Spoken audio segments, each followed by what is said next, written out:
This week, some big upcoming changes to our lives have us reflecting on our RV life, on the different chapters, if you will, of our RV life over the years. And today we're going to talk about sort of the different eras that we've gone through and maybe what the different eras might be in the future. This is RV Miles. Chances are you've seen them on the road. That's because Blue Ox designs and manufactures the best towing products in the industry. Just look around. You'll find them on highways, in campgrounds, and anywhere you find people traveling in the great outdoors. From award-winning tow bars and base plates to a full line of weight distributing hitches, adjustable ball mounts, and now they have fifth wheel hitches too. With Blue Ox, towing doesn't have to be a drag. Visit blueox.com for more information. Harvest Host is a membership that allows RVers to take a rest from the road and enjoy unlimited overnight stays at over 5,100 unique locations in North America, like breweries, farms, attractions, wineries, and much more. Easily plan and book your next RV trip and enjoy over $1,500 in exclusive member benefits by joining Harvest Host. Get 15% off your first year of membership with the code MILES. That's MILES. Go to harvesthost.com to become a Harvest Host member today.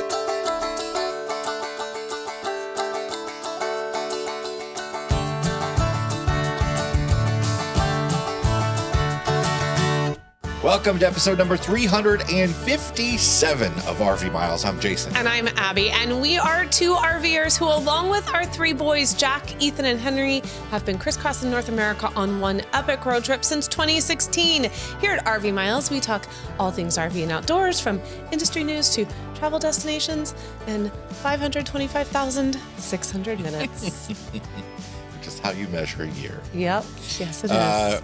Welcome back, everybody. It's good to have you here. Before we jump into today's topic, I wanted to bring up a bit about the last RV sort of tip video that I did about this is not on the show your notes. brakes. Well, normally we have something here, and there's nothing here, so I'm going to throw something in here. Okay. I love when we go rogue in the middle of a show or the beginning of the show too. Love it. All right, let's do it. I just wanted to bring up the video I did on burnishing brakes. If you haven't seen it, it's for folks with electric trailer brakes, electric drum brakes, which is most of us that are pulling a trailer. Not all of us. Some of us have disc brakes.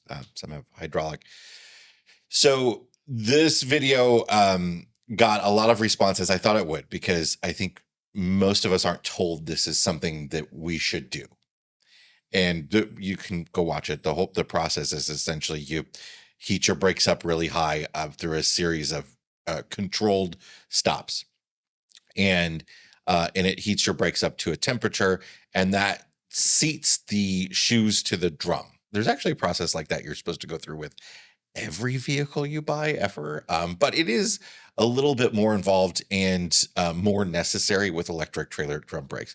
So there are a lot of comments in that video, and a lot of people there on both sides of this issue, and interestingly, a lot of experts chiming in on this video. That I mean, legitimate experts. I'm not. That wasn't me being facetious. No, like RV dealers and people whose sole job it is to change trailer axles and brakes and all that sort of stuff. People. What's interesting is they were on both sides of the coin, whether you should do this or not. Some of them saying, absolutely, of course you should. Thank you for bringing this up. And some of them saying, in all my 50 years, I've never done this. You buffoon. I don't know that I would have my trailer brakes changed by somebody that says you should not do what's in the manual, but that's besides the point. But a lot of the comments were like, the main thing I wanted to address here was a lot of the comments were about how your trailer has already been driven, 500 miles, 1,000 miles by a transporter. So your brakes are already broken in, right? And the thing I wanted to address here that I didn't address in that video, and I would find a way, I'll do one of my comments videos again later and address that again there. I just want to make this perfectly clear to folks, because this is a safety thing. This is not something that is done by your transporter. And just using the brakes over a course of so many miles doesn't do this. It's kind of like what I liken to is because I've been seasoning our cast iron pans lately. Yes, you have. I'm likening it to seasoning cast iron pans. Like you could there are people that would say, just use your cast iron and it will season itself. Just cook bacon in it and it will season itself. And those are people that have food stick to their pants because they never put it through a seasoning process. That's sad, right? bacon. It's not that your brakes aren't going to work. Your brakes are going to work. If you go through the burnishing process that you're supposed to go through when you have new brakes, whether it's brand new, a brand new trailer, or you've had brakes changed or parts on your brakes changed, when you go through that process, your brakes are just going to work so much better. And I can tell you from just doing it the other day and from when I did it on our last trailer, you feel it instantly. You can tell a dramatic difference in how good your trailer brakes work. Plus, by going through this process, you know which brakes have heated up. And if one didn't heat up, you know a trailer brake wasn't working in the first place. It might have been miswired, something like that. And that's a very important thing to know from the beginning. So I highly suggest you do this. If you've had your trailer for 10,000 miles, you can still go through the process. So I didn't watch this video, but I have a question. You've read a lot of the comments.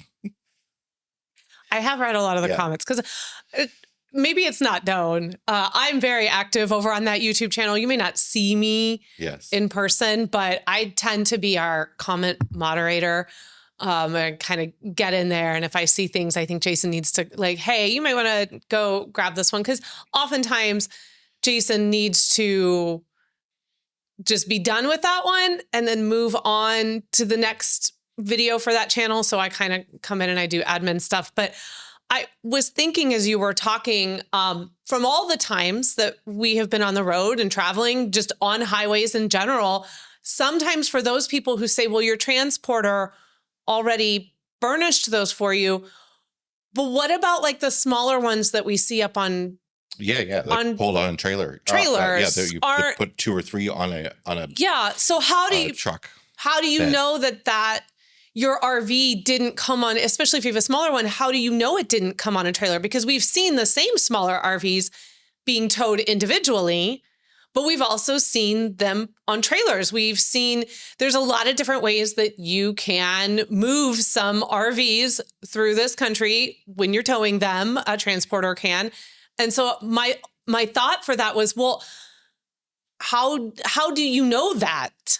Yeah. You didn't transport it. So how do you It doesn't know? hurt to do it a second time. It's not going to hurt. Listen, we're talking about brakes here. So, I think go do it. Even if you think it's been done, go do it. There is a danger in doing it improperly. And that's why it's this long, weird, involved process. Because if you heat the brakes up more than they're telling you to, 350, 400 degrees, you can liquefy the grease in your bearings. And then your bearings need to be repacked immediately. So definitely don't just do it with your own method. Follow the baseline of that video to me was really like, and the reason I did it was, we got the new trailer with all the new manuals. And like, there's so many manuals and nobody reads them, but you should. Because there's important information in there, like, or have somebody in your life who does read them. There's important information in there, and like how to wash your RV to keep the graphics in good condition, how to clean your toilet so that you don't cause streaking. We've talked about this a lot in the past. Other things like that you just might not have thought about. Take some time to just peruse through the manuals. It's not that bad. There are definitely sections. It looks like a lot of stuff, but a lot of those manuals are like half of it's the install. Well, aren't they in about 7 different languages? And they're in a bunch of different languages. So it usually ends up like, you have a manual that's 40 pages. There's actually 1 or 2 pages you'd need to read. Yeah. Look, don't get me wrong. I read manuals, but I read like Instant Pot manuals. I don't. Do I? Well, I mean, I did get the manual out the other day on You don't even like to follow recipes. That is not true. And if mile markers know that is not true, because we are currently cooking through a cookbook together. I'm not saying you won't from time to time follow a recipe exactly. You don't like to.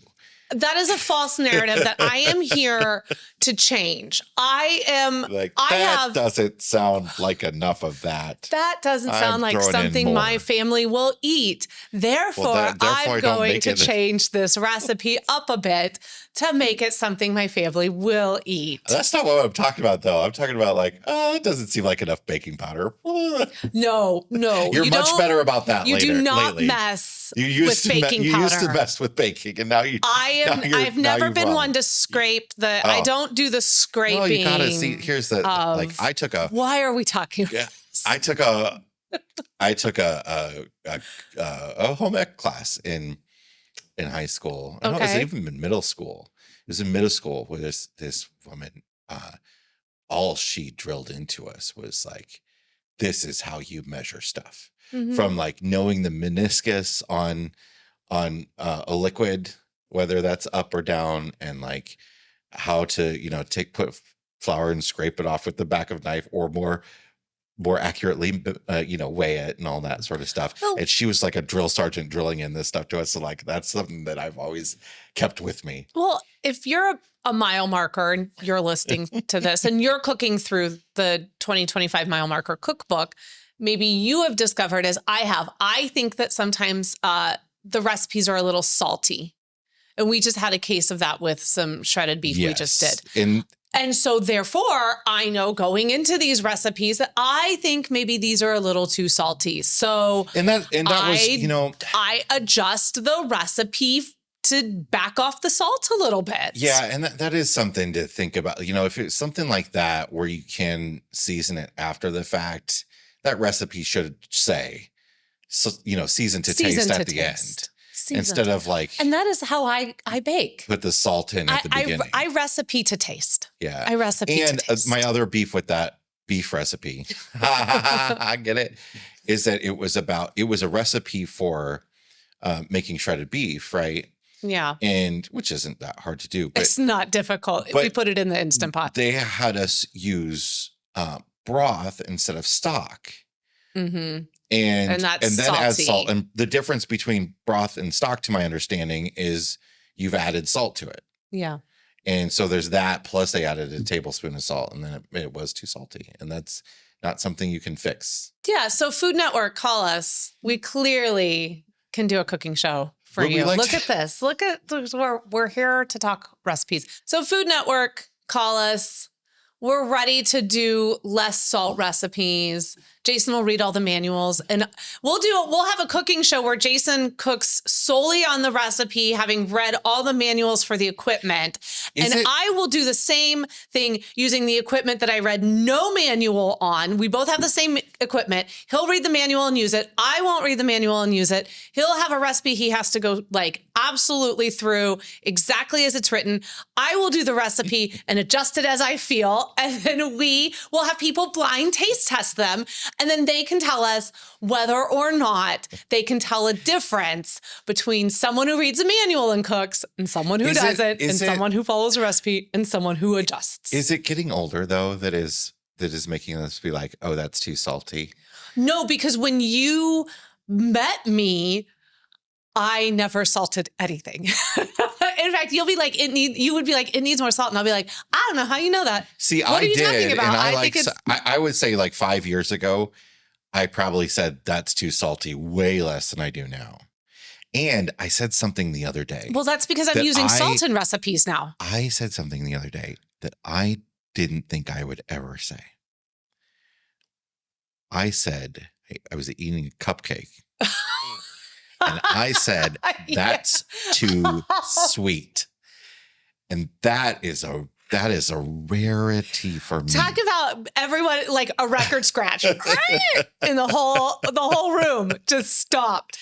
Children looked at him, in-laws looked at him. Everyone was like, I was feeling his forehead. I've never understood, because I was like, well, that's the point of a dessert. This has to be an alien inhabiting his body. Where's my real husband? Look, going at my grandma's house when I was a kid, she taught us to, in our bowl of Honey Nut Cheerios, to take 2 spoonfuls of sugar and put it on top of the Honey Nut Cheerios. Oh. And let me tell you, that is the greatest tasting thing ever. She's like a Mary Poppins of her time. You get little bits of sugar at the Wow. bottom of the bowl at the end that are mixed with the cereal milk. It's fantastic.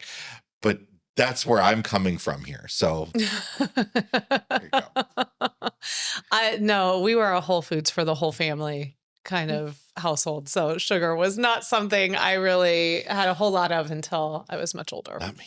More in a moment, but first, if you're like us, you absolutely need internet on your travels. And the sponsor of today's video is a great internet solution for travelers. It's a cellular device that works on multiple carriers from a company called TravelFi. TravelFi allows remote workers or anyone on the move really reliable internet access that allows you to move around freely. You don't have to have a permanent location at all to set it up. It's a small, compact device with no contracts and no commitments. You just pay for the months you use, and it just works really well, really quickly, really easily. And if it isn't working for you, they have a US-based call center to help you troubleshoot. TravelFi allows you to stream, work, and play on the go, whether you need internet in your RV, your cabin, even your hotel room. You can get internet in so many different places thanks to their multi-carrier network, and you can browse and work in confidence and comfort. When you go to their website and use the code RVMiles15, you can get 15% off your device order. Again, no contracts, no commitments. You just pay for the months you're using it for. If you're not traveling in the winter, you don't have to pay for it in those months. There's a link in the description below, or you can go to travelfi.com. That's TRAVLFI.com. There's no E. TRAVLFI.com, or go to the link in the description and use code RVMiles15 for 15% off. This episode is sponsored by the folks at RV Life. The RV lifestyle is about community, and the RV community is at the heart of RV Life. RV Life recently celebrated the 1 millionth trip planned with RV Life Trip Wizard, their excellent trip planning tool for RVers, featuring all the trusted reviews, pictures, and tips from their RV Life campground site. RV Life also features several blog sites and over 20 additional RVing forums to serve the RV community. All this experience and community feedback come together to help create a fantastic RV trip planner and mobile navigation tool collectively called RV Life Pro. RV Life has marked a milestone of over 3 billion miles traveled using RV Life Pro, counting both the planned RV trips and ad hoc navigation within the included RV Safe mobile app. Take 25% off RV Life Pro at the link in the description for this episode. Okay, it's time to talk about today's main topic here, which is the chapters of our life seasons, on the road. or whatever we want to call them. We'll probably eras. Eras. We're Like in our if we're in our Taylor Swift phase. we're in our college RV era. We've talked a lot in the past about, us, but we thought it's been a while since we've really dug deep back into everything. Yeah, and we've got a lot of new friends around the podcast these days. And, we love when you go back into the archive, but, we also know that that's 356 other episodes to go back and consume. Some of them are terrible. And those early ones. Some of them, they're charming because they're charming. And there is a certain element of sometimes I think the stuff we started doing like before we started making YouTube videos, I think is really charming to me, because I think of how we would sit there. It didn't matter what time of day we did the podcast. It didn't matter what we looked like when we did it. There was a bit of that. And it was very freeing. Before we did video too, though, I could edit stuff a lot more. Like, faster. Faster, but I also edited out a heck of a lot more. Like me saying like over and over here. And that was not on purpose there. Because if I do that on a video, which we do it on a video, but it's just jump cut after jump cut after jump cut after jump cut, and it doesn't look great. What we're saying is we've had to get more professional since we brought in video, and that has been difficult for us. Like when you drop your phone, it's fine. It's fine. It was already cracked. It's fine. So what brought this on was, if you get the Road Signs newsletter, which now has a new home over with our mile marker community on Memberful. It's still free. You don't have to be a mile marker to get it. But if you received Fridays, road signs, then, I talked a little bit about how we're getting ready to go back out on the road, how it's tensions have been high around our house a little bit. We've got teens and tweens in the house. We have a lot of schedules. There's a lot of change that's coming. And I had noticed last weekend when we took my parents who were in town over to see the RV that was at the campground, that we got there and something kind of just shifted with our boys. And they went off, the three of them, to walk the campground loop. They walked over to the playground to maybe not play on the playground, but to talk to one another about whatever the new funny pop culture thing is on shorts for people of their age. I am still may not be watching shorts, but they're talking. Listen, like I said in the newsletter, I am still stuck on Costco Guys and the Rizzler, but apparently we've moved on past that. And there's other things now happening in teen pop culture. Thankfully, have never dove into that. Well, we should be clear too that our kids, for folks that don't know, our oldest is 17. And there's going to be a lot more about that later on this episode. He's 17. Soon to be 18 our this middle summer. child is 14, soon to be 15. And in theater. And our youngest, Henry, is 11. Soon And to be 12. I feel like that's such a cliche to be like, he's in theater, but I think that gives you a level of like maybe some of the drama going on in our house right now. They're all dramatic in their own ways. And there's nothing wrong with that. Like, this is normal. This is a stage of parenting that's normal. Okay. There's nothing exceptional happening there other than this is a period of my life where I'm really glad I have a therapist I get to go and talk to every single week. She's been fantastic helping me navigate this. But it did get me reflecting a little bit about that. We're coming up on this trip that we're leaving on for 8 weeks. Later on in our tanks, we're going to talk about the college tour that we just went on with Jack. Starting next fall 2025, Jack is going to enter into a senior year, a hybrid of senior year / college classes. And at the local community college here, he's going to do kind of a hybrid to get some college credit. And that is going to shift our schedule. We are homeschoolers. For those of you that are new and don't know, we've been homeschooling our boys since probably 2012, I believe. And so we way before we started RVing. Yeah, we can get on the road. Obviously, if you listen to the intro, we've been on RVing since 2016. So we have had a very free schedule in the sense that we have never been confined by a start of a school year and spring breaks and the end of a school year and only summers. And, we traveled as RVers full-time for 7 years from 2016 to the fall of 2023.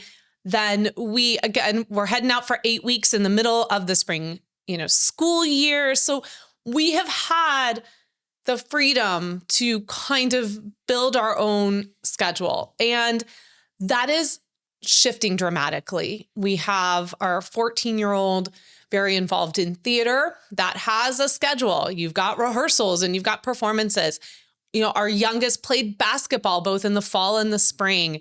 Like I said, Jack is starting some college classes in the fall and eventually will be going off to university. So when I was writing this road signs newsletter, I realized that this trip we're coming up on, and I texted this to Jason, I said, this is probably the last long form school year RV trip that we will ever take as a family of 5. This is probably it. As 5. Not that 5. We won't do it again. But, no. But sorry, Ethan and Henry. Yeah. We're still doing this, just probably without Jack. And that struck me because that is a really defining chapter. It's a defining chapter because this trip is also our first trip in the Sabre 37 RV miles. We're really excited for that. We've got so much to do to get ready to leave in like 4 days. Well, we're not going to talk about that. We'll talk about that on Detour. We're not going to talk about that. We'll talk about that with the mile markers on the Detour podcast. They know. They know. They're probably like, shocking. They're not ready. Yeah, they're like, shocking. Jason and Abby aren't ready to leave. But it just struck me that we're entering this chapter now where, that we have only known since we became RVers. And I think it's interesting is then coming to an end. To take that, realizing that's happening, and then look back on your life doing whatever you've been doing. It doesn't have to be about RVing, but whatever it is. But I think it's really interesting then to take that, knowing that something like that has happened, knowing that you've just you're about to cross some sort of milestone, or you just did, and look back on whether it's your RV life or, any other portion of your life, or, and try to find, what defines those chapters, and find the beginning and the ends, and know what sort of the purpose and changes. And I think for us too, I think it helps to do that. And, instead of being like, oh, I miss this, I wish it was still like this. It's a better way of looking at your life, where it's more like, this is something that was important. This was a segment of my life that had a meaning, that did something that led to, the next chapter. And that when all the chapters are written, it leads to a full, fulfilled life. You can still miss it, though. You can still miss them, and you're gonna miss it, especially if you're Abby. You can still miss it, and if you're me, you're gonna miss it, and that's okay. Yeah. But it's not a negative.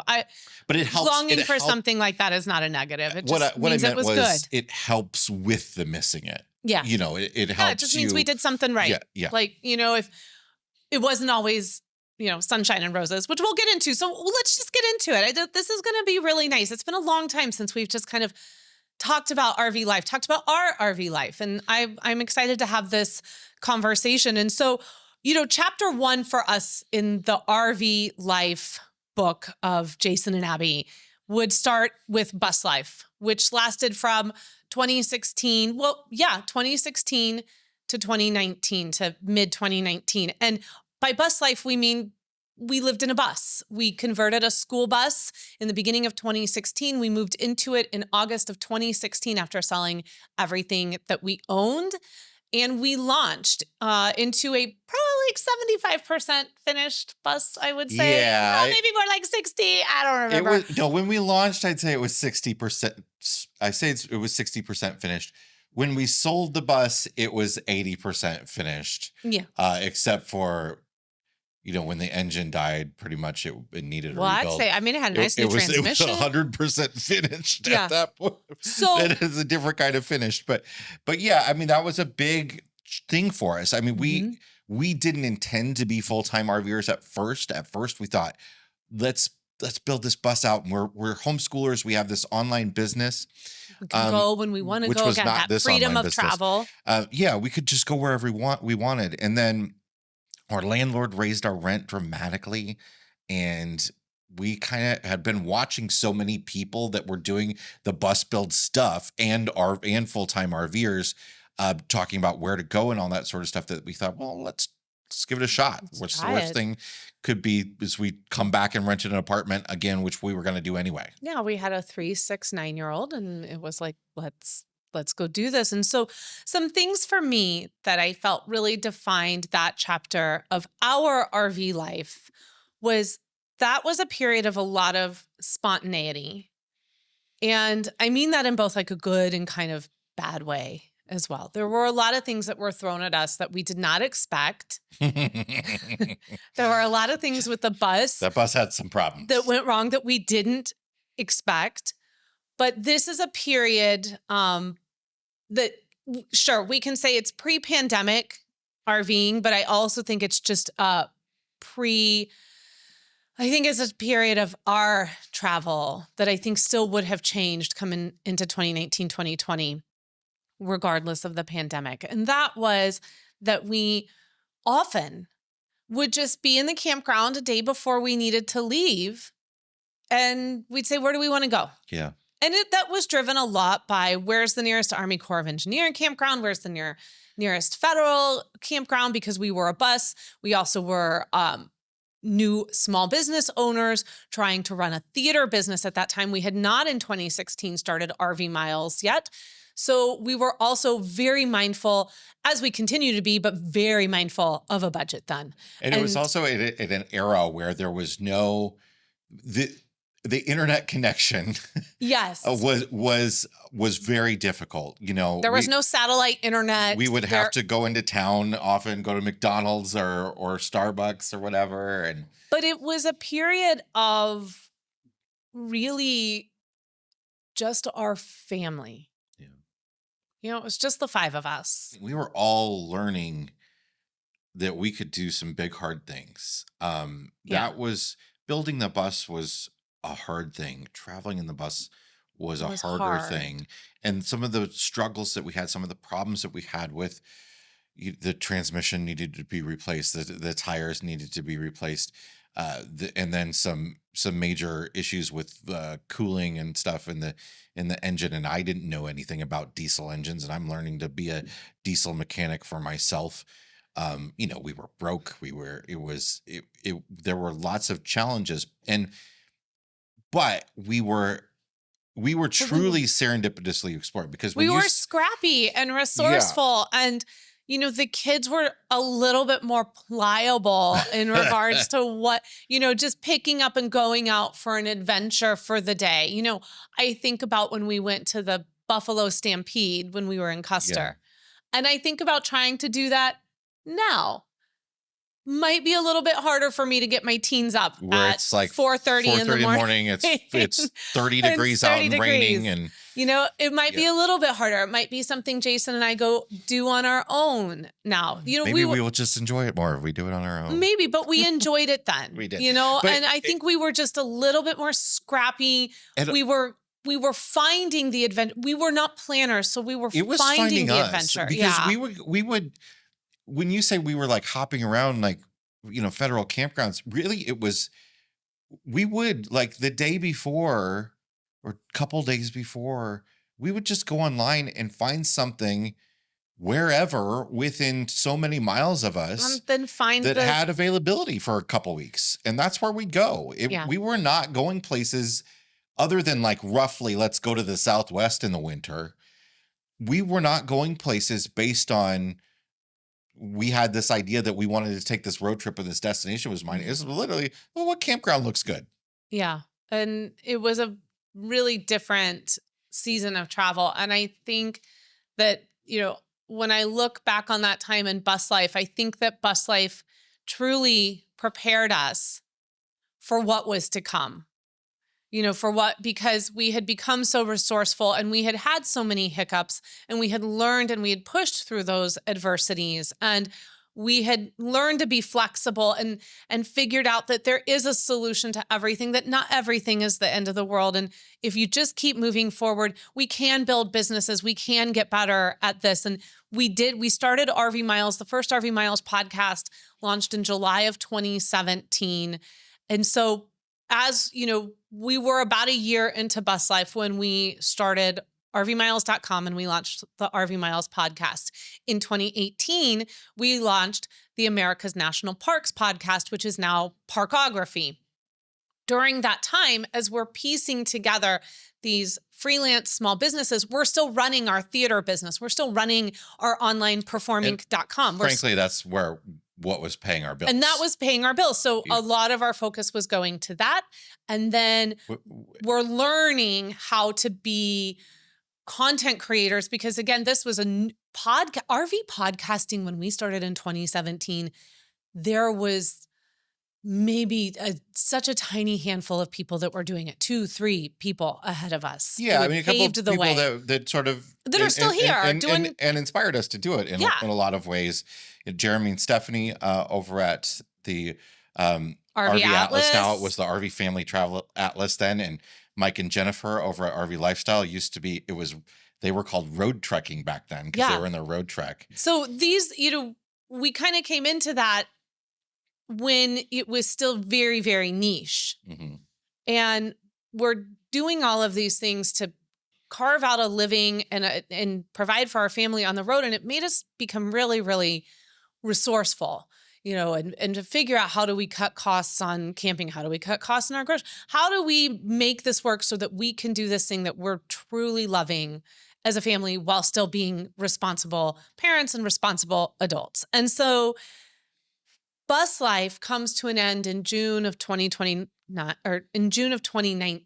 We sell it to some guy who's going to go do a documentary, live on a documentary farm with a bunch of his documentary friends. It was Bussy goes off. That bus. We would have, we were on the path of trying to create some financial freedom because so much of our money was going to rent and bills in Chicago where we had lived, and the idea was this would be a much more affordable way to live, and it was. Other than the big expensive things that went wrong with the bus. Transmission, tires. I mean, there are, and all of that is back in past episodes. You can certainly go back and listen to those. I do believe that several things that happen, I always knew, and I'm not a wildly spiritual person, but I always knew that we were doing what was right for us. Because even though we were getting these hardships, even though these hard times were coming, they were happening in a way that kept us safe, that kept our kids protected. Yeah. That could have been so much more than they were. And so when the transmission went, or when we had the issue with the tires and the steering and all of that, we had safe places to stay. We had friends and family who have always loved and supported everything that we have done and would always be there to offer us a place. I had a friend when we were dealing with that stuff out in California who just wasn't in her home. She wasn't living in it and gave it to us to stay there for 2 months while we were dealing with all of this. And I hadn't seen her since high school. But she thought what we were doing was so amazing. And she just had this resource that we could use. And it's phenomenal to me when I think about that. Like that, that period of life could have been so much harder. But because we were kept being given these signs that it is hard, you can do hard things, but this is the right thing for you and don't give up, keep going. So we knew that bus, it had engine problems that were not fixable without a rebuild. The engine needed a rebuild badly, and that was going to cost at least $20,000. And that was not the kind of money that we were going to put into that bus. And we knew that we could, we knew we could take $20,000 and buy a travel trailer and trade our minivan that we towed behind our bus in for a truck to pull a trailer with. And like Abby said, we sold the bus off, and we also felt like, okay, we're covering RVing now. We weren't really doing much news at that point. No. But we were doing the podcast, and it was called RV Miles, and we were trying to be in this RV world. We thought, well, let's get an actual El Hurt built RV. And we found a floor plan that was, we ended up buying an entry level, very affordable travel Heartland trailer. Pioneer. What was it? QB300. QB300. The reason we bought that trailer too was the primary reason was it was just a fantastic layout for our family of 5.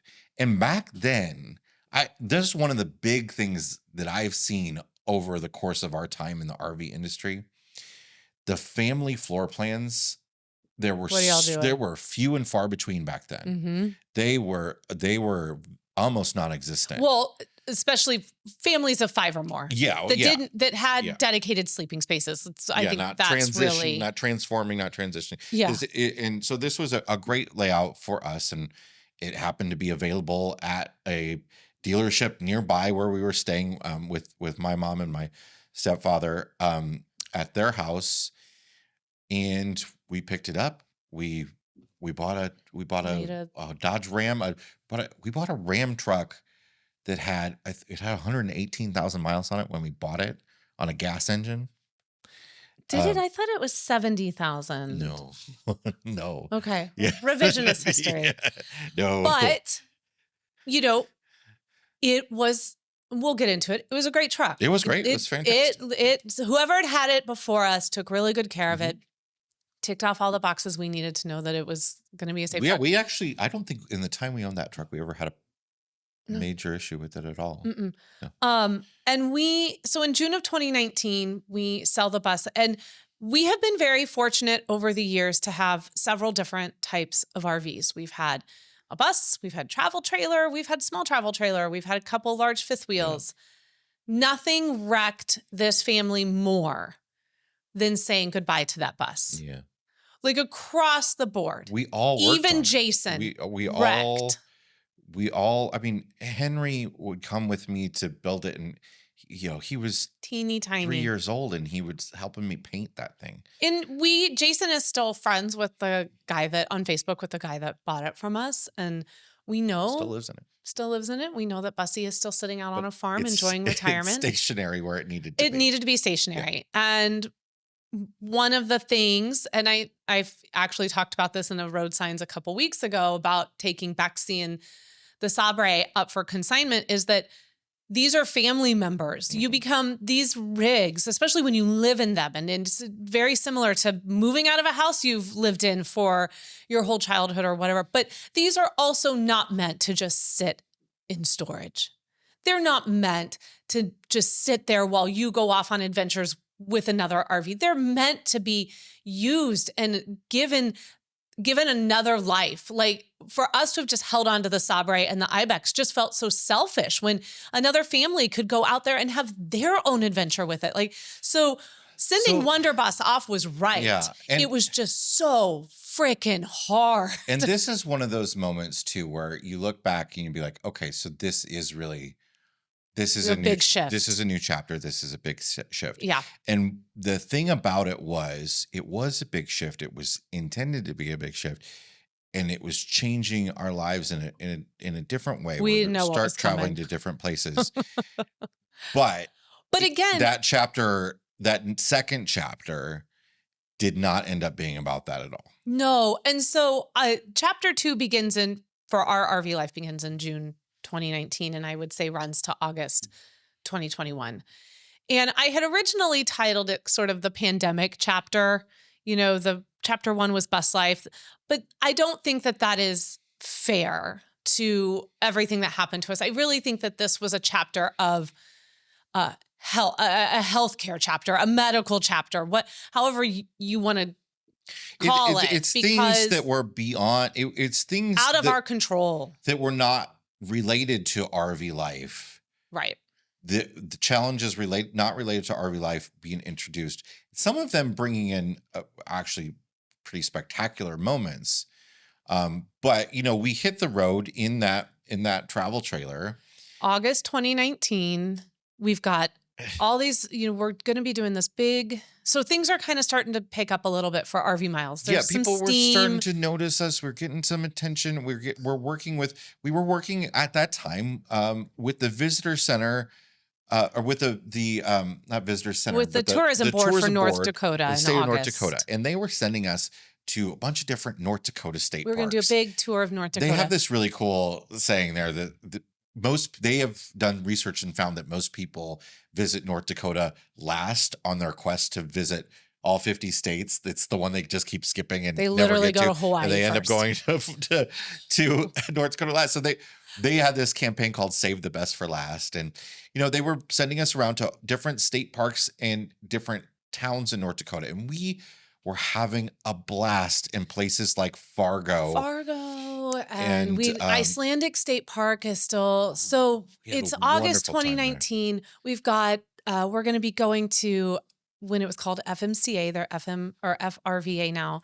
FMCA was having their Minot convention. We were going to be going there and we were going to speak. That's the first time we'd ever done any kind of speaking engagement. It was going to be our first America's seminars. We were prepping seminars. America's national parks has kind of take off a little bit. At this time, we've really kind of established our relationship with LL Bean. Everything is kind of moving forward for our family, for our business, right?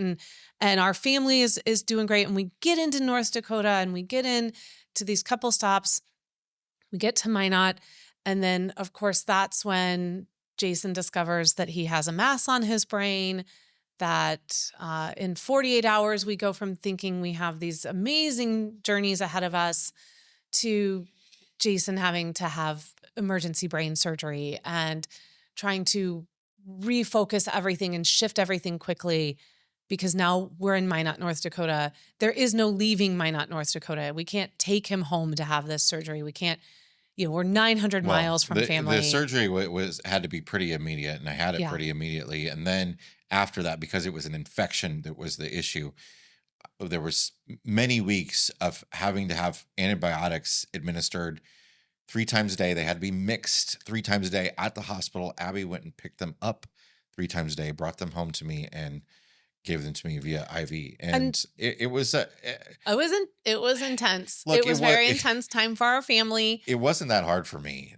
I mean, it was emotionally hard for us. Yeah. I mean, for me, like, it was everybody.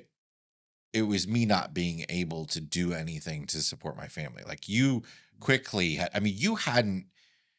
you had never driven our new truck yet, and you had never driven anything that big. So no, we just had it for so long. I mean, I didn't move it we were on the fairgrounds when you were a little nervous. You wanted to do it. You're planning to start driving the truck. But then Grant did it for me. But no, the first time you ever drove that truck. Oh, I was talking about the trailer. No, Grant I'm moved talking about the truck. Yeah, the truck I had not. Just the truck. You had never driven a pickup truck before.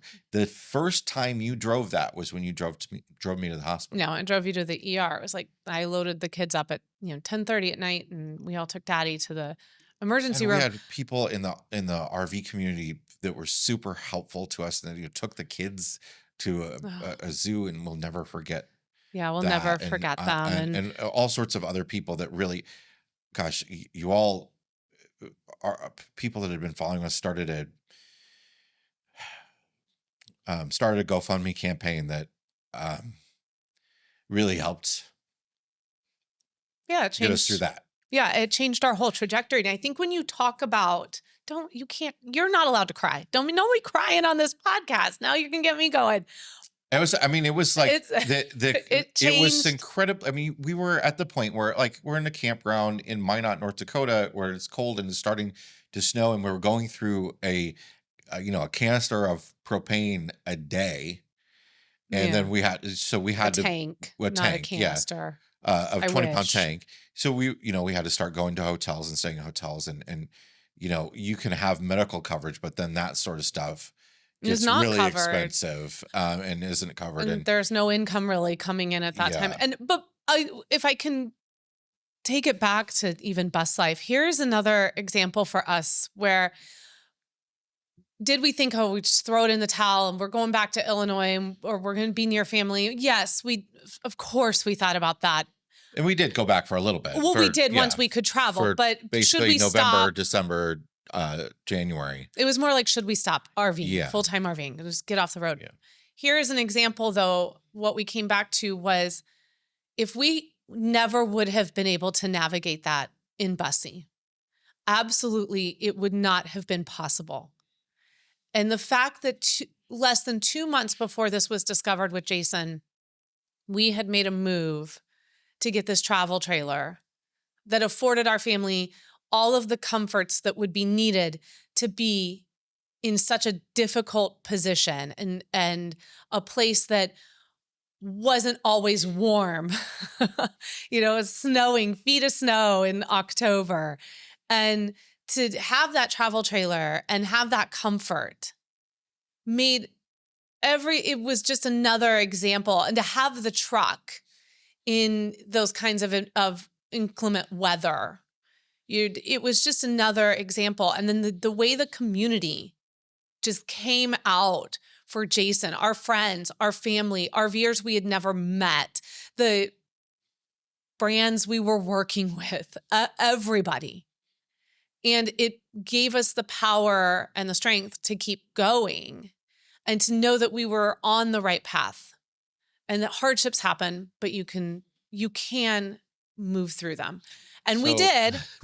So I wore a helmet for several months until the swelling in my head could go down where they could put a metal plate in.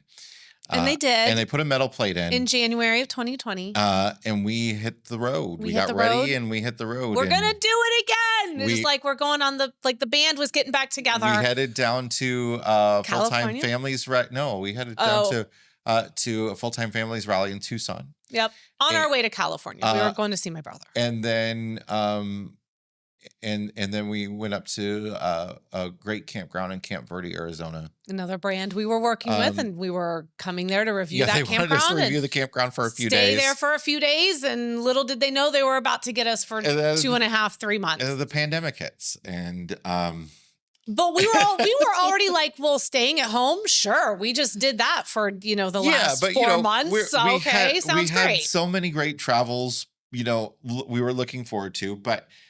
So we got stuck at this campground trying to figure out what to do in terms of travel. Those first few weeks of the pandemic were very confusing when it came to travel and for full-time RVers. And that's part of what really kind of shot our business up. Like we were, unfortunately, the performing arts industry, which we were still covering, that was still more than half of our business by far. We had several writers that were reviewing shows.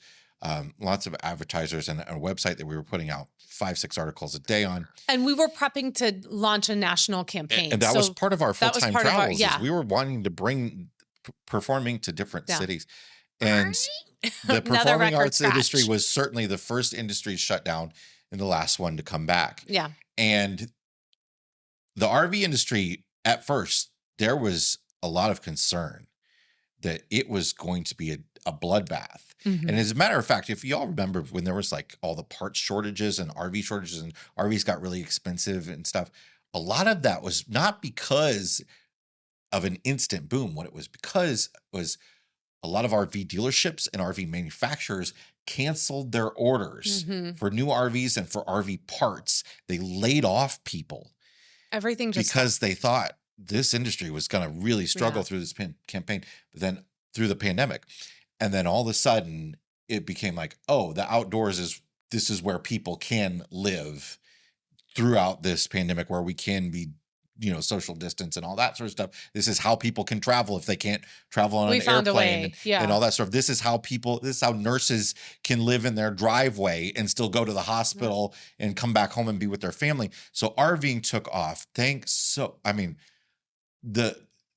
fact that we had one foot in that door while the other foot was in a door that was just slamming in our faces was so huge for us. And that's when we start that right there, very quickly after that, I think April was when I started doing the news roundups. Yeah, March, April is when news started. And we should say too, so during this time as well, we have Perform Inc., which we're shutting down. Oh yeah. We've got RV Miles. We've got RV Miles that's growing. We've got America's National Parks that's growing.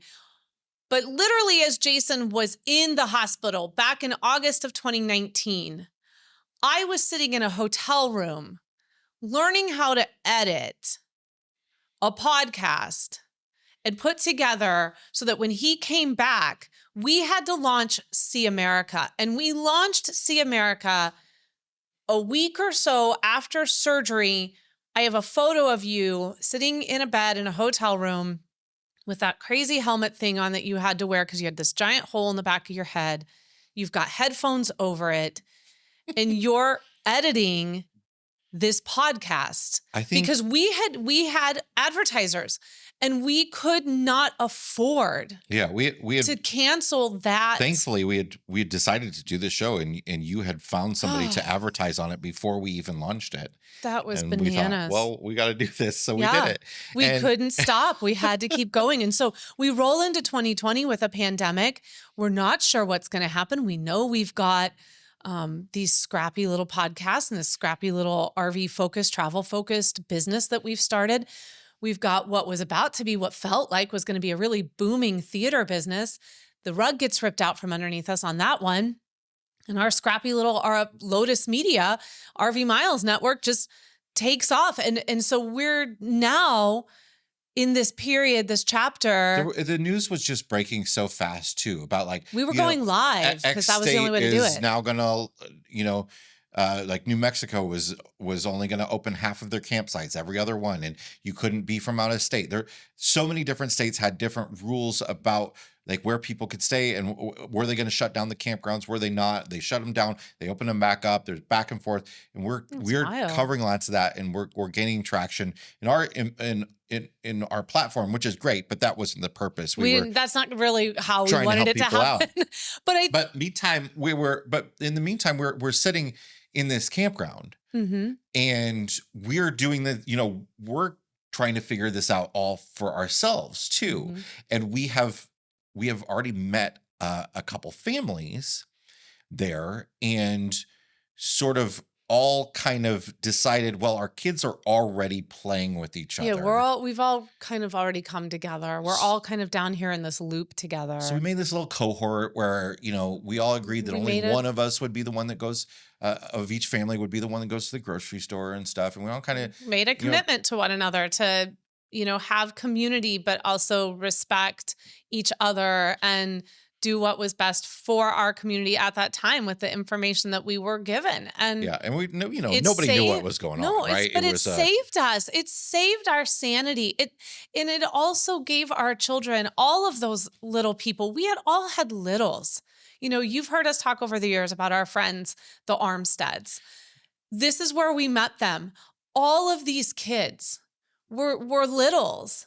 And having this normalcy for them, having friends that they could play with, I really think helped our pandemic children come out the other side of this with, certainly there was still fear, and it is a marked part of their lives, their childhood forever.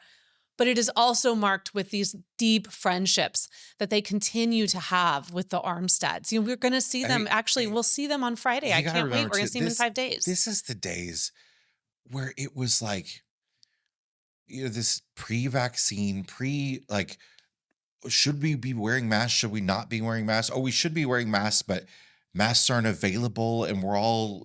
Listen, it was like it was toilet paper. The toilet paper was non-existent. Can we borrow toilet paper from you? I will never no meat ever at the forget store. that. Like there's the store's ransacked. That kind of stuff. I just I think for us that was a period, again, being so fortunate, having all this stuff that happened in Best Life, and then we have all this stuff that happens with Jason, and then we go into the pandemic, and we're like, well, we're just so thankful we're all together. That we're here, that we have this safe place, that Verde Ranch opened up and stayed open for us and let us stay there and cut us all a deal so that it wouldn't be so darn expensive for us to be there for monthlies, and took care of all of us. Really, not just us, everybody at the campground. I don't mean I mean everybody. They had a whole bunch of they have a whole bunch of rental cabins, and they just let their staff work from those cabins and stay in those cabins so they could be, so we've got able to work and all that sort of stuff. It was fantastic. But then it got too hot. We had to leave. And by that point, it was like, okay, travel is becoming a more realistic thing. You can go to the national parks and stuff and all that. And we started traveling with the Armsteads. It was our first time traveling with another family. We always thought that would be stupid. I always thought that would be stupid. I would hate traveling with another family. What a wild man you were in 2020. You went to a rally and you started traveling with another family. And we made some of the best friends we've ever had. And we went to some wonderful, we spent a great time in Durango, Colorado. You and Rob would work together in the Clam, and you'd share a little office together, have a chess game going at the same time that you were working. The kids would be out playing all day with one another. Rachel has become just truly one of my best friends. And that summer we got to explore. Yeah. We got to explore Mesa Verde. We got to explore the San Juan Forest. We got to explore, we got to go up to we went up to that was our introduction to Montrose and Ouray and Ridgeway, and where we got to get kicked out of a campground. I didn't even put that on kicked there out of a campground either. is a big. That's really what it took our YouTube channel off. Yeah, but I didn't put that on there because that feels so. It was such a blip. It's funny. It was to me such now. a blip, and But we got to you know go they're to, not there anymore. It's new owners, and I don't want them to. We got to make our way up north, and we ended up, going to Yellowstone for the first time, and so many different nature national park experiences that we had not had before. We got to do. We met were Bianca just and David wonderful. and Fraser, and yeah, I mean that was a really that season too. We had a teenager. Jack turned 13 during that time. Jason and I both turned 40 in all of this. I turned 40 literally a week after you'd had surgery. You turned 40 like at the end of 2020 as we were trying to decide whether or not we were going to come back into town for the holidays. We also started doing our video versions of the podcast. Do you remember when we first started? I was like, well, I want to have 3 cameras. I want to have a wide shot and I have 2 shots. I still want to do that. Still That's still down the road. But I was trying to do it with cell phones. So I had set up multiple. I had a camera and then 2 cell phones recording us, and then back then it was a little harder to edit a 3 camera shoot, at least with the software I had then. And I was spending like all day editing one episode of the podcast, and but it was fun. And we were learning how to do video for the first time. We were a little resistant. Maybe I was more resistant than you were. I really liked the freedom just the audio. I still miss being able to lay in bed and record. We love being able to, we love the community that we've built by doing the podcasts and putting them on YouTube. That's the positive. And now you and I watch a lot of podcasts on YouTube as well. I mean, like, it's become a thing. But that was sort of like, that was a big time in our lives that really our business grew. Our kids were growing.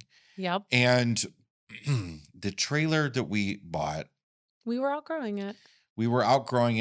It also, it had its issues, right? Yeah. And I mean, my biggest issue with that trailer actually was the bedroom. My head touched the headboard, my feet touched the footboard at the same time. And that was a challenge for me. It was getting tiny. It was tight. It was one of those family floor plans. A lot of the family floor plans have a bedroom in the front, a bedroom in the back, and tiny living space in the middle. Like we had a 2-seat sofa for a family of 5. Yeah. Just doesn't work, right? It didn't. And this was about the time too, and we roll into 2021. And this is about the time that we start our relationship with Sabre, and they start talking to us about becoming brand ambassadors for them. And the chance on us. They did. They took a chance on little RV Miles. And so in June of 2021, we sell the Pioneer. Now, do you remember what we were going through when that happened? Because this is an interesting thing, because this is a whole nother touchstone that I think that is important to everything. That it's just a fun, difficult experience that we went through. In June of 2021? In early 2021, we did Texas Gate. Yeah, I was going to say, it wasn't the giant ice storm. Not when we got the trailer, but when we got the truck that we were going to buy for the trailer. Because we knew we had made this deal with Sabre. We knew that was coming down the road with the next model year changeover. Yes. We knew we were going to need to get a new truck, like an F-350 to be able to tow a fifth wheel. So we're in San Antonio, Texas. Well, we were in Hill Country, and you at a campground in Hill Country, and you were driving into. We're about an hour outside of San Antonio. So so Texas had that big freeze up where the campground we were at, all the water spigots were plastic. Texas. They're all PVC. Honestly, they all exploded. I mean, Texas. And then the water came back on after the freeze sort of ended, and they're just all spraying everywhere. And so we had no water, we had no electricity, and like ice sheets on our windows. And there was a run on propane. I remember Rob and I going and waiting at a place that we had heard online had propane, and there were tons of trucks lined up to get propane. And you guys at the did same get time, propane, thankfully. But at the same time, that was the beginning of the great great Tick, truck tick, tick. Yeah. unavailability period of another manufacturing. another sign that moving out of the Pioneer and into the 37 FLL It was fortuitous was fortuitous because we purchased the Tremor about 1 or 2 weeks, maybe not even that, before prices skyrocketed. And that exact same truck, truck, they kept writing us $30,000. They kept wanting us to sell it back to them. They wanted that truck back so bad. They were like, what have we done? Get this truck back from these people. Like when I went to that dealership, they had like the building in the middle and then lot on one side and lot on the other side. It was a truck only dealership. One of their lots was completely empty. They had moved all the trucks over to the other lot to make it look like they had more. So it was in a period where dealerships were having a hard time getting trucks, but they weren't yet ready to raise prices. They thought they were going to be getting a bunch more. So I was like, I think we need to do this right now. Yeah. And we bought that truck. And sure enough, I mean, truck prices went crazy after that. I love that little truck. We love that Tremor. It was so great. So that was kind of like, okay, this is a sign. We're doing the right thing here. We sell the Pioneer in June of 2021. And so this kind of ends that chapter for us because now Jason is healed. We're starting to roll out of the really intense portions of the pandemic. Things are, we're all trying very hard, looking to 2022 to kind of get back into a more familiar space. And so for me, what happens in August of 2021 until about January of 2023 is this is our Sabre 37 FLL life. This is the Sabre. This is chapter 3. This is chapter 3. This is, for me, we lived life really, really hard in every rig we've had. But this one felt like we were on a non-stop party for like 18 months. We went to all the places, did all the things. We took the kids to Disney World. We just lived life really, really hard in the Sabre 37 FLL. And I think part of that was just us projecting out everything that had been going on since August of 2019, that we were just finally able to take a breath and not feel like something was just sort of, you and I always kind of felt like waiting for the next shoe to drop a little bit, like, oh, what's the next thing? And 2022 proved to be that was not going to be the case for us. And I feel, we moved into the biggest RV we'd ever owned. We became brand ambassadors for Sabre. We were really mixing up our travels between a lot of city exploring and a lot of nature. We had some solar for the first time ever. We'd never had solar and lithium batteries in any rig prior to the 37 FLL. That opened up a whole new world. Yeah, I remember. I don't know if our kids say that's great. They've never been huge boondocking fans. Yeah, they do love the that. The day we installed that was, we went back to Montrose, Colorado. Hadn't been there since we'd been kicked out of a campground. Yeah, we were there for our great friends Heath and Alyssa invited us back for the to the RV Entrepreneur. We were keynote speakers there. That was huge for us. Such an honor. And in that campground, we had delivered a giant pallet of solar panels and batteries ridiculous. and unfinished campground. We're all boondocking. Nobody's got power. It was hot. And here comes this enormous pallet. Everyone's just laughing. There wasn't even trash available at the campground. We had to pack trash out.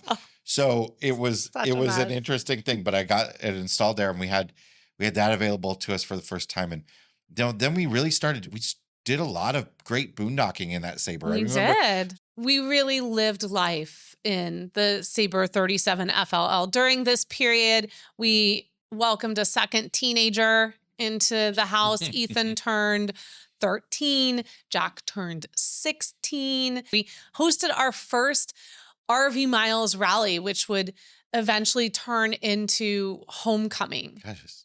Which is It was a scrappy little, I can keep using that word because I feel like Well, everything we do is very scrappy, but it was a small group of people in 2021 who came in the fall of 2021 and joined us back at Verde Ranch. And it was really the first time that we had ever done anything that was really focused like on us. And now here we are in 2025, and we're getting ready to roll into our third homecoming event in Amana, Iowa this September.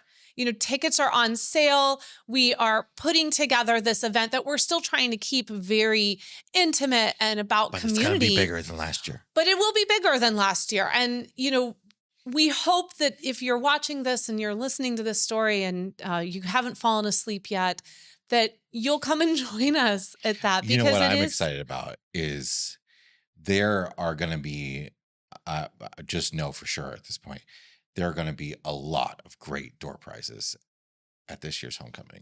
I cannot wait for you to tell me what all of those are. Well, there's just been people that have been... You're in charge.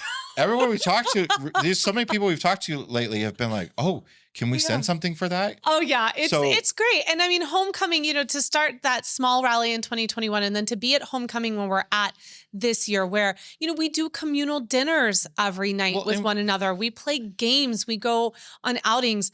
I love how we've developed what we call a rig crawl, where whoever wants to participate in it, either as someone who goes on the tour or someone who gives the tour. Like a pub crawl, but it's a pub crawl, but with rigs.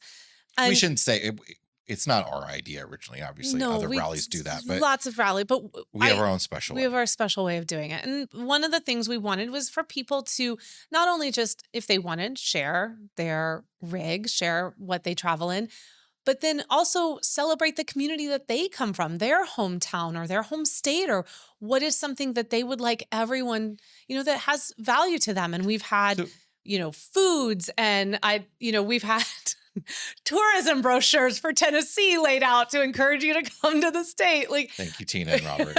Everyone's done something a little bit different to make it genuinely their own. We hope you'll come to homecoming if you're interested in Amana, Iowa this year, the end of September. Again, yes, tickets are on sale now. Information's in the description, all that. But this is also when we realized that we really wanted to make RV Miles about community. Yeah. So it wasn't just that. I remember very distinctly at that RV entrepreneur rally where that's when the seeds of mile markers there were folks started telling us that you need to do this. Thank you, Rachel.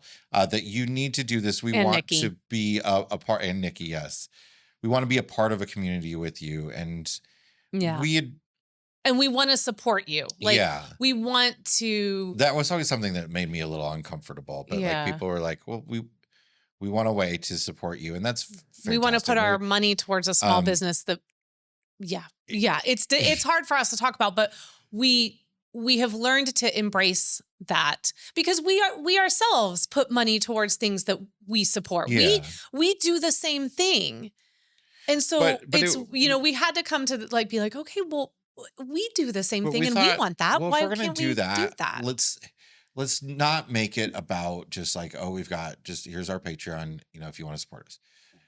We thought, well, we really want to make it about a community, and whether people want to participate in the community aspects, that's fine. If they don't, but we'll do monthly live streams with folks. We'll have a Facebook group where we can, have sort of. We'll have book club. We'll do yearly cookbooks. We'll have discounts. It's not necessarily RV stuff. But it's kind of like an online hangout community of RVers. It's basically an AOL chat room, okay? That seed started. We didn't launch it then, but the seed started. Whether people want to be mile markers or not, it was when we really decided, well, we want to have community be a big aspect. Whether that's events that we have that, we don't profit off of events at all. It's just this is a cool thing to do to hang out.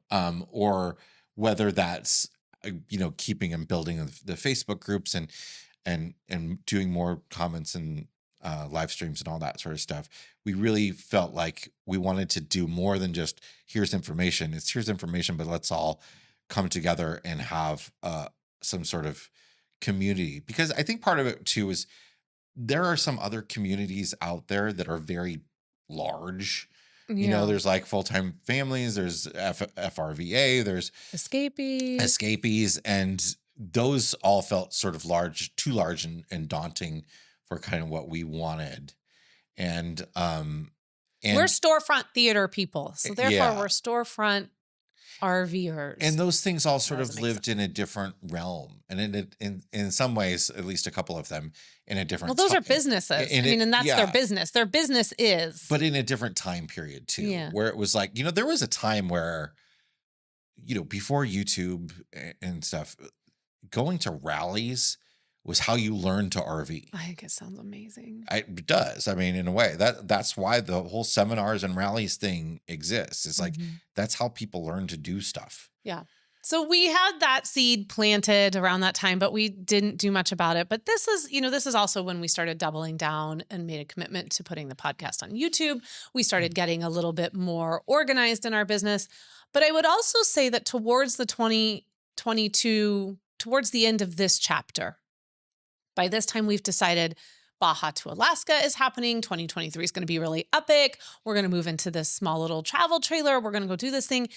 But I think around the end of 2022, fall of 2022, I started to really consider and have conversations that maybe our full-time life, it might be coming to an end. We knew it was going to at some point. There was we knew that was on the horizon, and not in a negative way. We just knew it was on the horizon. It was something to start planning for. Yeah. And so I think rolling into realizing it when we but why is that? Like, we explain why we've started to feel that way. So, at this point we've got 2 teenagers in the house.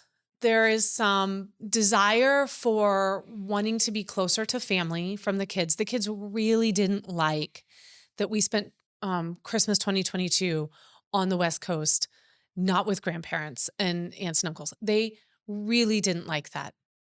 That is such we didn't realize that was so sacred to them. And so we knew that we wouldn't do that again.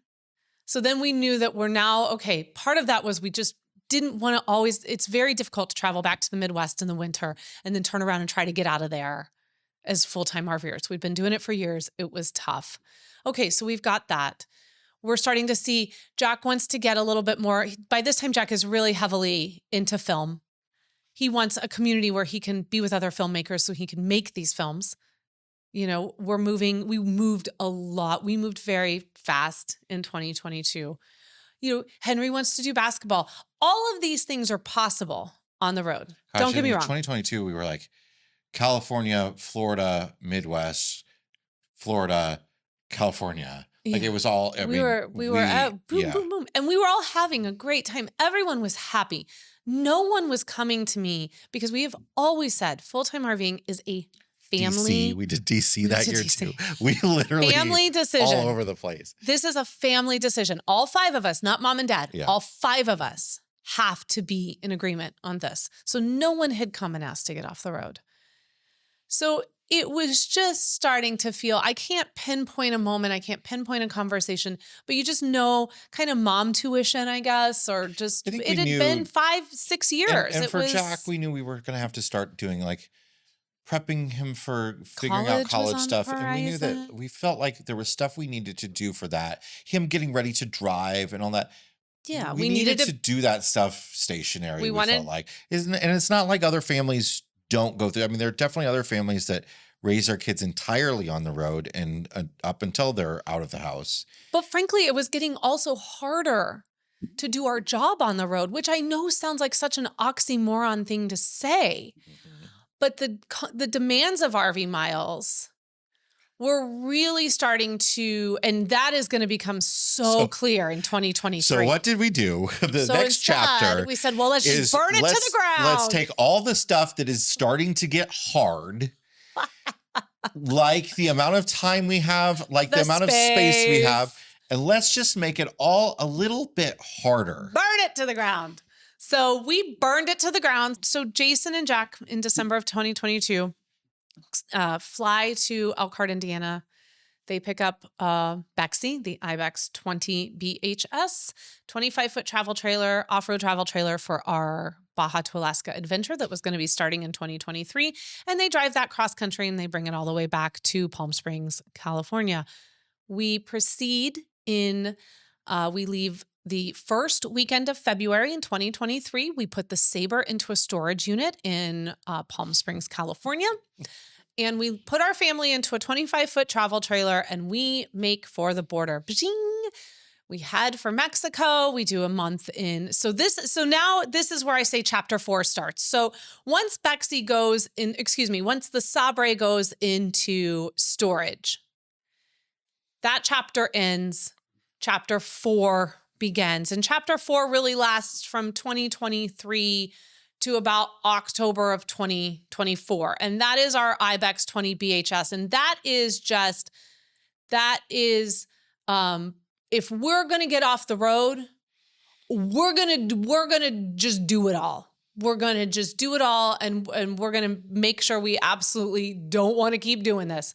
So we take off. This was almost 7 years we'd been on the road. It's the first time we'd ever been anywhere internationally. Yeah, we went to see our Canadian friends and our Mexican friends. Yeah, I mean, I had left the country twice before, literally just for our honeymoon to Mexico, Puerto Vallarta, and I took some students to Canada one time, and that was it. And we lived in Mexico for a month, and then made our way up the whole Pacific coast. And boy, we moved fast. Canada and Alaska, and we had been, our lives as travelers up to that point were generally, if we could stay 2 weeks somewhere, we would. Mm-hmm. And this was more 3 days, 4 days, 1 day, 2 day at a given place and moving on. And it was cozy. There were moments when it was fantastic. It was fantastic. And it was chaos. It was cozy chaos. And I'm really thankful for that time that we had with the boys, for all the hardships that we went through as a family, the growing pains that we were all experiencing during this time, the incredible views. The kids they were very homesick. They're very, very homesick for the Midwest, for their family, and familiarity. And by the end of it, we were too. And by the end of it, we were too. We ended up actually cutting our time in Alaska short for a few reasons. One of them being doctor's appointments and things that we needed to get Henry. And so in 2023, during all of this, I should mention too, that Henry and I are actively flying back from the West Coast to Chicago so that he can be seen. He'd been followed his whole life for some things that he had been born with, and then things that, because he was born 6 weeks early. And so he had a bunch of things. He was followed by the pediatric surgery department at Lurie Children's. And I was not willing to send him anywhere else. I was not willing to break that team up and that care that Henry was receiving because we had tried that and it didn't work well. Frankly, I mean, what else are we going to do? And frankly, what else? I mean, flying that's back where to Chicago is probably the best place you could fly. That's, right? Our residencies in Illinois, that's where our insurance is. So he and I are also in the midst of all this other travel. He and I are flying multiple times during all of this back to Chicago for doctor's appointments. So that's very exhausting. Very much would like to just be near his doctors. Like, that would be great. Yeah. There's also some other healthcare stuff that's starting to come up on the horizon. I'm starting to get really sick all the time, physically. And the stuff that you knew, that we foresaw coming was coming faster. The kids were just growing, and it just became time. When you know, that we knew that we were going to continue to be RVers, but that was time. It was time to to stop being full-time RVers. It was time for people to have their own bedrooms and their own space. Yes. And it was time. And so we come out of 2023, we're Baja to Alaska. We come out of Alaska in late August of 2023. And in October of 2023, we officially move into an apartment in Jason's hometown of the Quad Cities. By the end of that year, December of 2023, we are physical small business owners. Yes. We buy this this office that you all see I pretty would now regularly. this is where I would say, for me, this is where the new chapter begins. It was sort of when we got off the road and decided to move into an apartment, and there's some transition time and buying the business. I and guess all I that. feel like we were still wavering a little bit. We weren't fully committed. We were still hadn't quite settled. The new apartment was didn't feel like a home. Well, and we were still transitioning a lot. Like we were still longing, and I still And we were do. still traveling in the Ibex. We would still, We were still traveling in the we still had Ibex. the Ibex, which is, which did hold us back into that period and we had some great fun trips in the Ibex.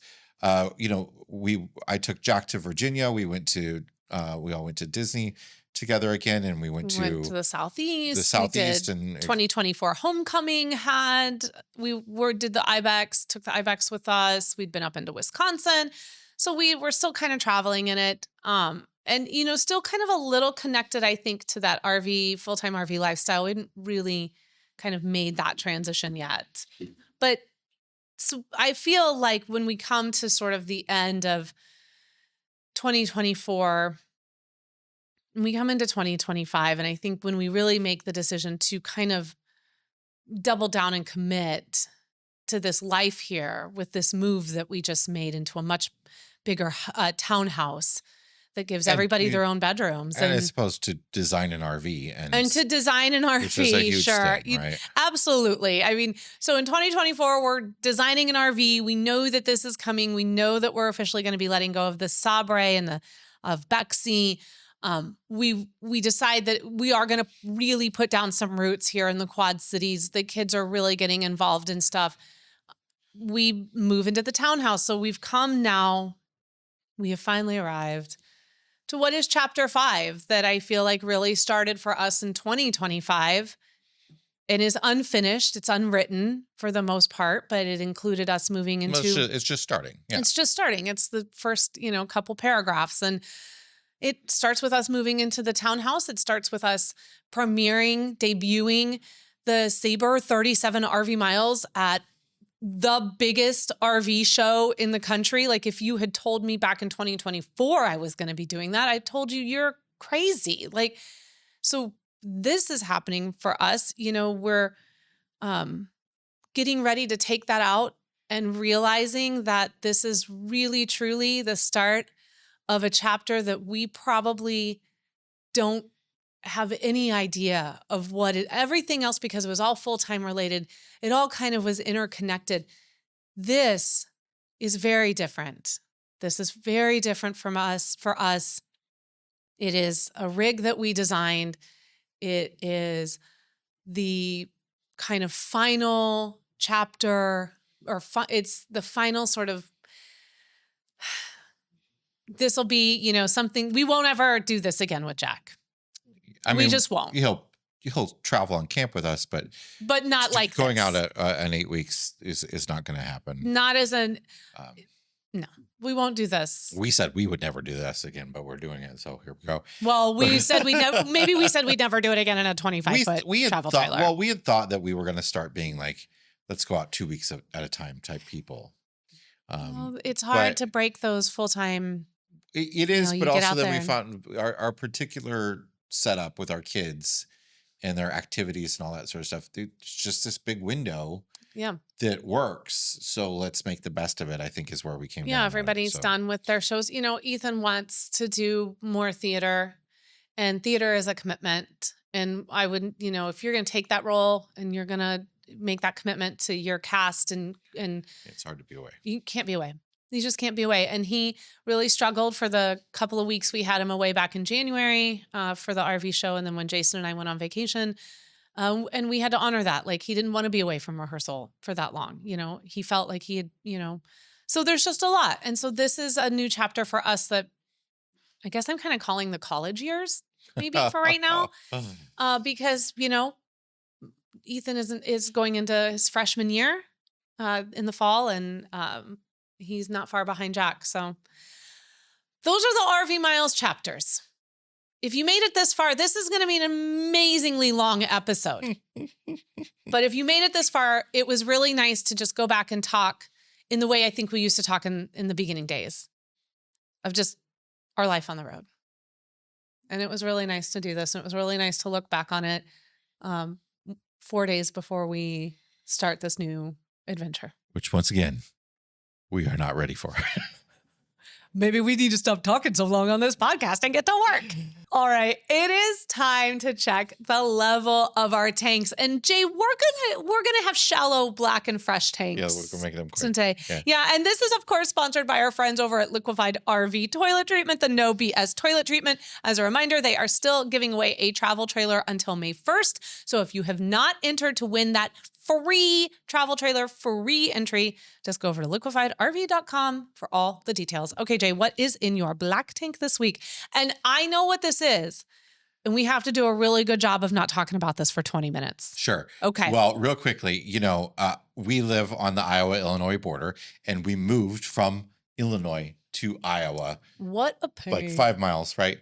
Not that big of a distance, but let me tell you something. The states think it is. Everybody around here complains about the cost of gasoline in Illinois because Illinois has the highest gas taxes in the Midwest. They're pretty high gas taxes, and the gas is expensive. All fuel is definitely expensive in Illinois. Yep, fair. Don't get me wrong. When we lived in Illinois, we drove to Iowa to get fuel.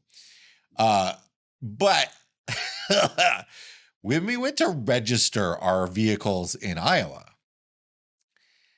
guess what it costs to register our two motor vehicles and our fifth wheel?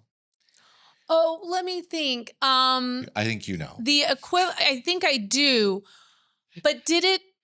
It basically works out to what you pay over the course of a year in gas tax in Illinois. It was $1,200 to register those three vehicles, and it'll be about that next year. Oh, I'm sorry. Oh, no. In November. That will only get us through November. Y'all. So we have to re-register. We have to pay it again in November because that's when Jay's birthday. I guess I think it has. I think it's because it's my birthday. I guess I don't know. Good thing I didn't go because mine's in August. So we had the trailer was a little less than Illinois, but the car and the truck were so it always, significantly friends, more. The point of this is significantly more. It always shakes out to being the same. They all get it from you somehow. It all shakes out to being the same. It's just what is in front of your face more. You only get mad about this once a year, right? This is our once a year day. Also, if you're trying to go to your local DMV to get a driver's license renewal anytime soon, good luck. You better figure that out right now because everybody's trying to get that their real ID done. And if you don't know, if you have a passport, you don't need it. You don't need to get a real ID. But you can wait until you don't need to worry about the deadline because your passport has you covered. But we tried to do that. Iowa has appointments, and we didn't make an appointment. We just showed up because the appointment that we could make was like 6 weeks from now. Yeah. Hey, before we keep going, let's just share this black tank because we're sharing the fresh tank, and I feel very strongly about everything you're talking about. We both have the same black tank. So we have this is a joint black tank. This is a joint fresh tank black tank segment today. Flames on the side of my face, walking in and trying to get the driver's license, which, spoiler alert, we didn't get. Yeah, I mean, they say like, okay, you take appointments, but we do accept walk-ins. It's just going to take a little bit longer. And we walk in the morning, fairly early. There's nobody and there's at the desk. There's nobody at the information desk. There's just a sign that says, go talk to if you don't have an appointment, go talk to one of the people that's helping other people. I don't know how you do that. In between kiosk 1 and 5. So and you have to interrupt them because they're with other people. They have five people working there helping people get their driver's license, and somebody gets up, and so I rush in there to talk to. You look like a jerk, like you're trying to cut somebody off. And she's like, well, it's gonna be several hours. We've got 7 with appointments and 5 waiting. 7 appointments, 5 people waiting, and 5 people at the desk. And please note that this is not math is not mathing. It's not mathing. This is government math. Okay. So this is not a knock on anyone that's working there. No, I mean, I'm sure a thankless job. I get it. And the things they have to do, I'm sure, take the amount of time it's taking. But it's just, should it take that long? No.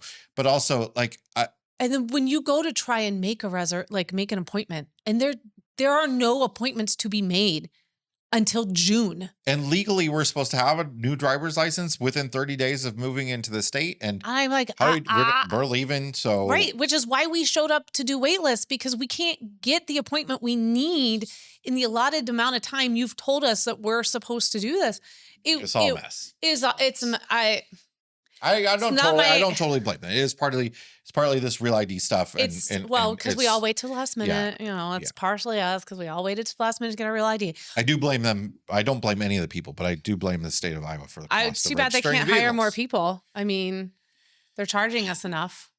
Anyway. But anywho, why don't you take our shared fresh tank this week then? We're sharing a fresh tank today, and that fresh tank is that yesterday, Friday, we took Jack on his very first college tour to the University of Iowa in Iowa City.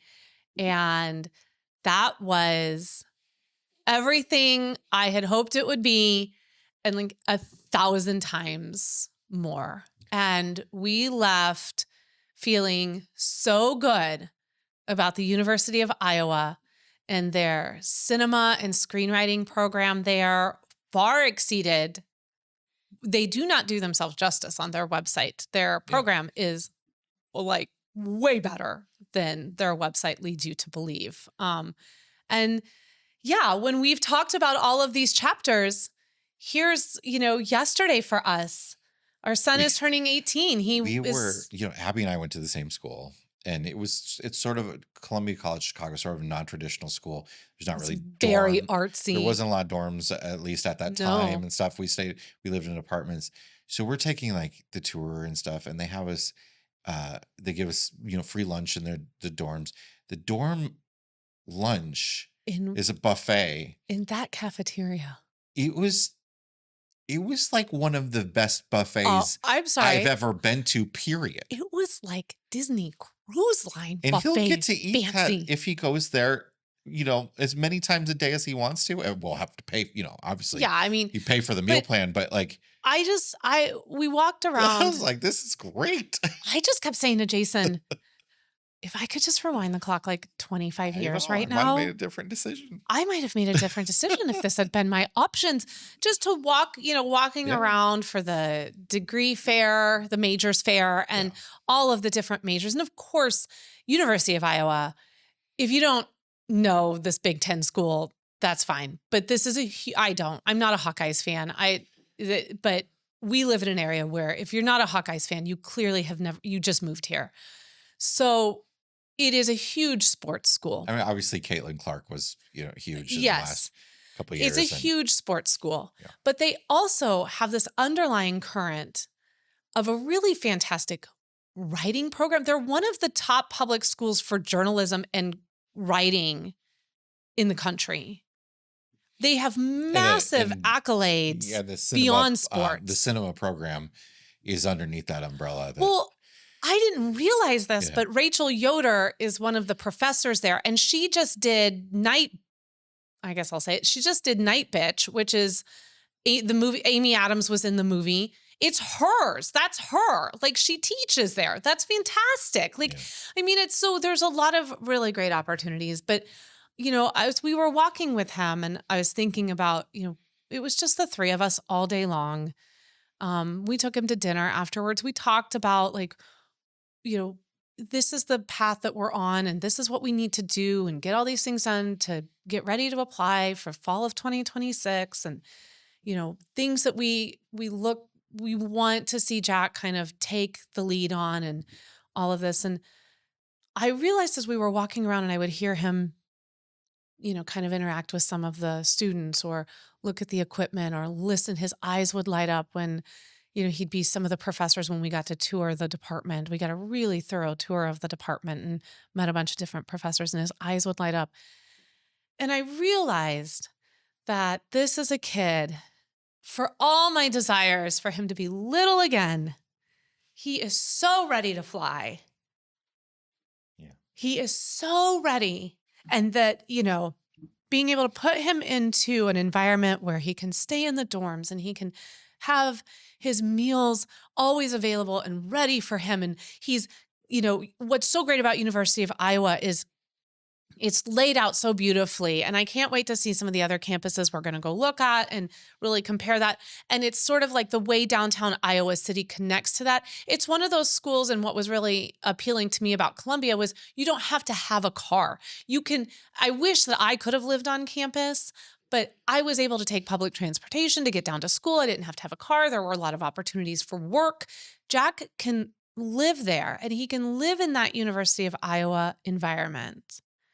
And it can be his whole world.